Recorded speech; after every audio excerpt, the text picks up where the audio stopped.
टिमटिमाती लालटेन प्राचीन बरगद के पेड़ों पर नाचती हुई छाया डालती है। झींगुर घबराकर चहचहाते हैं, एक अकेले सियार की दूर की चीख के साथ मिलकर। छा कॉलेज के दोस्त एक बुझते हुए कैंप फायर के चारों ओर मंडरा रहे हैं। उनके चेहरे प्रत्याशा और भय के मिश्रण से उकेरे हुए हैं। एक धीमी, गंभीर आवाज खामोशी को तोड़ती है। प्रतिशोधी आत्माओं और भूले हुए शापों की एक डरावनी कहानी बुनती है। जैसे ही कहानी खत्म होती है, एक अदृश्य बर्फीली हवा साफ जगह से गुजरती है, जिससे आग बुझ जाती है और वे अंधेरे में डूब जाते हैं। चीखें फूटती हैं, जंगल के विशाल भूखे आलिंगन में खो जाता है। साल 1980, पुणे शहर के 6 दोस्त जंगल की खामोशी चीरने को लालायित लोनावला के पास घने जंगल में रात कैंपिंग के लिए निकले। सूरज डूबते ही पेड़ों के साए लंबे हो गए, आग की लपटें हवा में नाचने लगी। पेड़ों के साए लंबे होने के साथ ही जंगल में एक अजीब सी शांति छा गई। आग की लपटें हवा में नाचने लगी, मानो कोई अदृश्य प्राणी उनका पीछा कर रहा हो। हंसी मजाक के बीच विजय ने एक डरावना खेल सुझाया, हर कोई अपनी सबसे डरावनी कहानी सुनाए। विजय की बात सुनकर सभी दोस्त चौंक गए। मंजरी ने कहा, यह तो बहुत डरावना खेल है। अनूप ने कहा, मुझे तो डर लग रहा है। विजय ने कहा, डरना कैसा, यह तो सिर्फ एक खेल है। विजय की बात सुनकर सभी दोस्त राजी हो गए। विजय ने सबसे पहले अपनी कहानी सुनाई। विजय, उम्र 20, व्यवहार चुलबुला, साहसी, लीडरशिप, क्षमता शक्ति, मजबूत इच्छा शक्ति, नेतृत्व क्षमता, कमजोरी, डर, शहरी जीवन की आदतों से जुड़ा विजय एक युवा कॉलेज छात्र है जो शहर में पला बड़ा है। वह हमेशा एक नेता बनने का सपना देखता था और वह अपने दोस्तों के बीच एक लोकप्रिय नेता है। वह चुलबुला और साहसी है और वह हमेशा एक नया रोमांच की तलाश में रहता है। विजय की सबसे बड़ी ताकत उसकी मजबूत इच्छा शक्ति है। वह जो भी ठान लेता है उसे पूरा करने के लिए वह कड़ी मेहनत करेगा। वह एक अच्छा नेता भी है और वह अपने दोस्तों को एक साथ लाने में सक्षम है।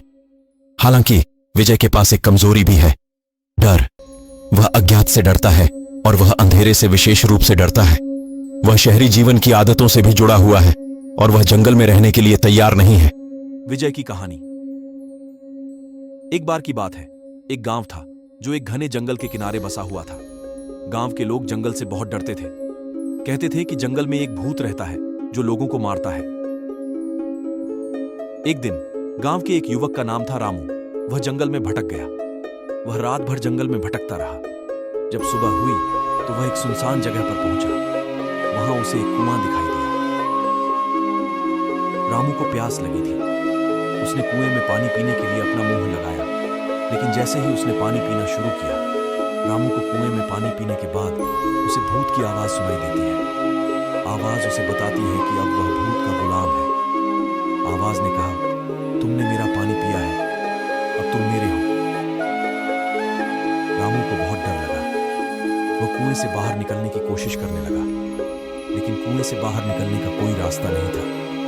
रामू को लगने लगा कि वह भूत की चपेट में आ गया है। रामू को कुएं से बाहर निकलने की कोशिश करते हुए वह एक अजीब सी शक्ति को महसूस करता है।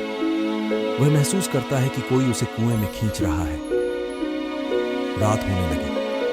रामू को भूख भी लगने लगी। रात भर रामू भूत की उपस्थिति से डरता रहता है।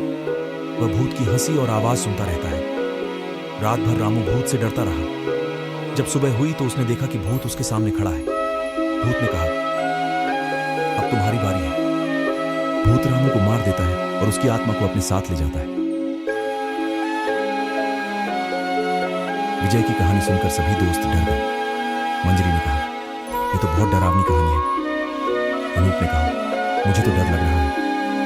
विजय ने कहा, डरना कैसा, यह तो सिर्फ एक कहानी है। लेकिन सभी दोस्त जानते थे कि विजय की कहानी सिर्फ एक कहानी नहीं थी। उनकी कहानियों ने जंगल में एक अजीब सी शक्ति को जगाया था। एक शक्ति जो अंधेरे में छिपी हुई थी, एक शक्ति जो बुरी थी और जो जल्द ही सभी दोस्तों के लिए एक खतरा बनने वाली थी। आगे क्या होगा? क्या विजय और उसके दोस्त जंगल से सुरक्षित बाहर निकल पाएंगे या उन्हें भी भूत का शिकार होना पड़ेगा? दोस्तों, कृपया अधिक से अधिक डरावनी कहानियों के लिए ब्रेनी फन यूनिवर्स चैनल को लाइक और शेयर करें और सब्सक्राइब करें।